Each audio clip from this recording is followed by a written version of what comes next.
کہ دسمبر کا مہینہ شروع ہو چکا ہے اور اگر ہم دیکھیں تو روایتی طور پر کس طور پر روایتی طور پر لوگ 25 دسمبر کو پوری دنیا میں عید ولادت المسیح کو مناتے ہیں، لیکن جب ہم خدا کے کلام کا مطالعہ کرتے ہیں، کتاب مقدس میں سے اس بات کو دیکھتے ہیں تو کتاب مقدس ہمیں بیان نہیں کرتی کہ یسوع مسیح کی پیدائش 25 دسمبر کو ہی ہوئی تھی۔ اور پھر اگر ہم ابتدائی کلیسیا کو یا مسیح کے شاگردوں کی جماعت کو دیکھیں تو کتاب مقدس میں ہمیں یہ بھی ذکر نہیں ملتا کہ ایماندار اس دن کو بڑے اہتمام کے ساتھ مناتے تھے، لیکن 325 سن مسیح، میں سن مسیح کہتا ہوں، لوگ اس کو سن عیسوی بھی کہتے ہیں، 325 سن مسیح میں 25 دسمبر کی تاریخ کا اعلان کیا گیا، اور وہ ایک رومی شہنشاہ تھا قسطنطین، وہ اس دن کا 25 دسمبر کا آغاز کرتا ہے۔ لیکن پھر اگر کلام میں ہم یسوع مسیح کی درست تاریخ پیدائش کی طرف آئیں تو ہمیں دو بڑے واقعات یا دو بڑی باتیں ملتی ہیں جس میں ہم یسوع مسیح کی درست بائبل کے مطابق جو تاریخ پیدائش ہے اس تک پہنچ سکتے ہیں۔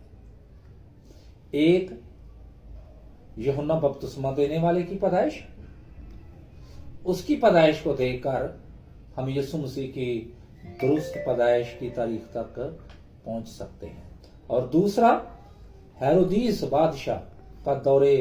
جو سلطنت تھا، کیونکہ یسوع مسیح جب پیدا ہوا تو اس وقت بادشاہ کون تھا؟ ہیرودیس بادشاہ تھا۔ تو پھر ہمیں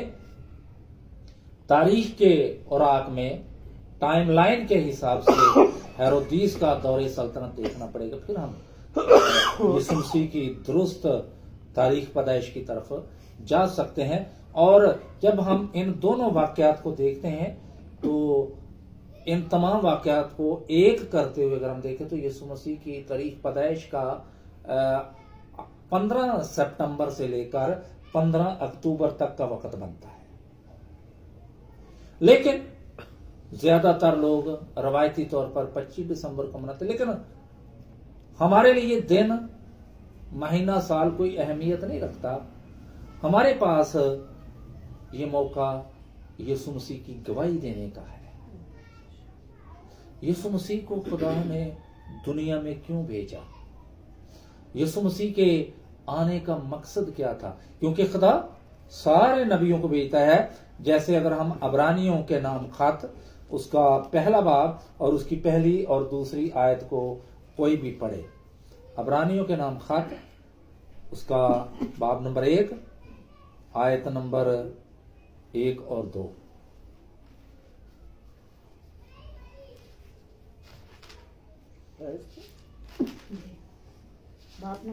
باب نمبر 1 عبرانیوں کے نام خط باب نمبر 1 آیت 1 اور 2۔ اگلے زمانہ میں خدا نے باپ دادا سے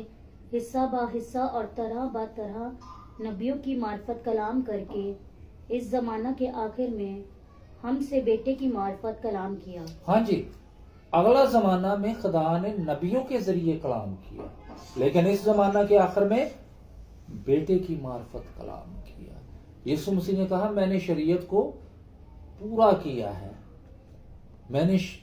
باپ کے تمام باتوں کو تمام کیا، وہ کہتا ہے تمام ہوا۔ تو یسوع مسیح کے آنے کا مقصد، بڑے دن کا حقیقی مقصد آج ہم سیکھنے کی کوشش کریں گے۔ تو اس کے لیے حوالہ جو ہم دیکھیں گے وہ